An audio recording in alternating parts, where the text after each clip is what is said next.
নমস্কার, কেমন আছেন সবাই?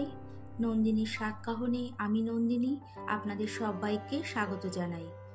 আশা করি যে যেখান থেকে আমার ভিডিওটি দেখছেন সবাই সুস্থ এবং ভালো আছেন। আমরাও সবাই ভালো আছি। মোটামুটি প্রতিদিন সংসারের কাজকর্ম একই রকম থাকে। সেই মতো আমি সকালে স্নান পুজো কমপ্লিট করে এই ডাইনিং টেবিলটা পরিষ্কার করে মুছে নিচ্ছি। সকালে রান্নাঘরে ঢোকার আগে রান্নাঘরের কাউন্টার টপ আর এই টেবিলটা আমি ভালো করে মুছে নিয়ে বাকি কাজ শুরু করি। তারপরে ডিটক্স ওয়াটারটা গরম গরম খেয়ে নিয়ে ডিম সিদ্ধ বসিয়ে দিলাম। আগের দিন রাতে ডিমগুলো ফ্রিজ থেকে বের করে রাখি, নর্মাল টেম্পারেচার হয়ে যায়, তারপরে ডিম সিদ্ধ বসাই। গতকাল রাতে ডিম বের করে রাখতে একদম ভুলে গেছি, তাই একটু জলে ভিজিয়ে রেখে তারপরে সিদ্ধ বসিয়েছি। এরই মধ্যে মেয়ে ঘুম থেকে উঠে গেছে। এখন আগে মেয়ের ঘরটা একটু ভালো করে ডাস্টিং করে ঝাড় দিয়ে পরিষ্কার করে নেব। মেয়ে মাঝে মাঝেই এই বই রাখার ক্যাবিনেটটা সেলফ পরিষ্কার করে গুছিয়ে ঝেড়ে মুছে রাখে। তাও নিজে হাতে মাঝে মধ্যে ভালো করে গুছিয়ে পরিষ্কার করে রাখতে পারলে মনের একটা আলাদাই শান্তি পাই। আর প্রত্যেকেরই সন্তানকে দিয়ে এইসব টুকটাক কাজ করিয়ে নেওয়া খুবই দরকার। এতে সে সব রকম কাজ একটু একটু শিখে যায়। আর কখনো যদি মার শরীর খারাপ লাগে বা অসুস্থ হয়ে যায় তাহলে তার সেরকম অসুবিধে হয় না, আর একটু সাহায্যও করতে পারে। যাই হোক, সব কিছু ডাস্টিং করে নিয়ে গাছগুলোকে একটু রোদে দিয়ে দিলাম। এই জানলা দিয়ে খুব ভালো রোদ আসে, সাথে অল্প করে জলও দিয়ে দিলাম। এখন এই ঘরের আলমারিটা ভালো করে মুছে নিচ্ছি। আলমারির কোনায় কোনায় ভালো করে পরিষ্কার করে এখন এই স্টিকটা দিয়ে ভালো করে পিছনটা পরিষ্কার করে নেব। আলমারিটা তো আর সরিয়ে সেইভাবে পরিষ্কার করা সম্ভব হয় না, তাই এইভাবেই পরিষ্কার করে থাকি। দুদিন ধরেই ভাবছি খাটটাকে একটু সরিয়ে খাটের এই সাইডগুলো ভালো করে ঝাড়মোছ দিয়ে নেব, কিন্তু টাইমই পাচ্ছিলাম না। ভাবলাম আজকে একটু সময় বেশি লাগলেও কাজটা করেই নেব। প্রতি 15 দিন অন্তর আমি এইভাবে সরিয়ে এই জায়গাগুলো পরিষ্কার করে নিই। যেহেতু এই খাটটা বক্স খাট নয়, তাই এটা আমি সরিয়ে নিতে পারি। এখন ভালো করে দুবার ঝাড় দিয়ে দুবার করে মুছে নিয়েছি। মেয়ের এই যোগা ম্যাটটাও ভালো করে রোল করে গুছিয়ে ডাইনিং রুমে চলে আসলাম। সকালে উঠে ডিটক্স ওয়াটার খেতে খেতে আমি প্ল্যান করে নিই আজকে কি কি কাজ করব। তারপর ফুল এনার্জি নিয়ে কাজ শুরু করি। তাতে হয় কি, আমি সময়ের মধ্যে কাজগুলো শেষ করতে পারি। যেহেতু আমি ঘরের সব কাজ একা হাতে করি আর কাজগুলো স্টেপ বাই স্টেপ করি, তাই করতে খুব একটা বেশি সময় লাগে না। বেসিনের আয়নাটা প্রতিদিন ক্লিন করে মুছে থাকি।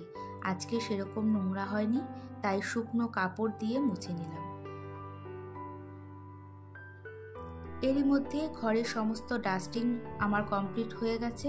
এখন বিছানাগুলো ভালো করে ঝেড়ে নিয়ে ওয়াশিং মেশিনে কিছু জামা কাপড় কেচে নেব। আমি হাতে কেচে নিতেই বেশি পছন্দ করি। আমার মনে হয় এতে কাচাকাচিটা খুব তাড়াতাড়ি হয়। কিন্তু আজকে আর হাতে কাচবো না। বা হাতের কাঁধ থেকে হাতের কুনি পর্যন্ত খুব ব্যথা।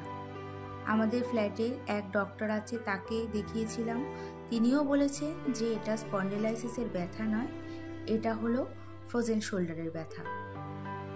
এখন রান্নাঘরে চলে এসেছি। আজকে রান্না করব মোচার ঘন্ট। কাল রাতেই আমি মোচাগুলোকে ভালো করে কেটে ধুয়ে বেছে রেখে দিয়েছি এবং সিদ্ধও করে রেখেছি। তেলের মধ্যে তেজপাতা, শুকনো লঙ্কা, জিরে ফোড়ন দিয়ে আলুগুলো ভালো করে ভেজে রেগুলার মশলা যেরকম হলুদ গুঁড়ো, জিরে, ধনে, আদা বাটা, লঙ্কা বাটা দিয়ে ভালো করে কষিয়ে নিয়েছি। সাথে টমেটো দিয়ে ভালো করে কষিয়ে নিয়ে তারপর সিদ্ধ করা মোচাগুলো দিয়ে আবারও রান্না করে নিয়েছি। অল্প ছোলা সিদ্ধ আর সামান্য চিনিও দিয়েছি, সেটা কিভাবে যেন স্কিপ হয়ে গেছে। আর নামানোর সময় দিয়েছিলাম ঘি গরম মশলা। সাথে দুটো রুটিও করে নিয়েছিলাম। মেয়ে মোচা দিয়ে রুটি খেয়ে পড়তে গেছিল। ঘরের বাকি কাজগুলো করে তারপরে মাছের ঝোলটা করে নেব।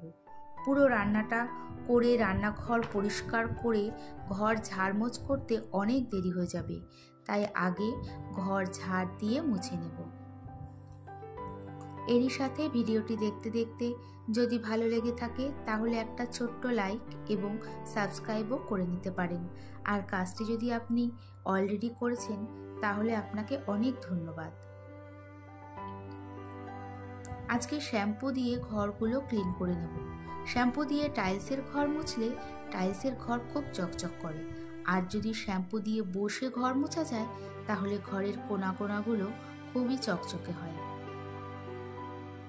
মাঝে মাঝে আমিও হাত দিয়ে মুছে নিতাম, কিন্তু এখন হাতে ব্যথার জন্য কিছুদিন আর হাত দিয়ে মুছছি না। অবশ্য লাঠি দিয়ে ভালো করে মুছলেও ভালোই চকচক করে। ঘর মুছে নিয়ে এখন বাটা মাছের ঝোলটা রান্না করে নেব। ওদিকে ভাতটা আমার আগেই হয়ে গেছে।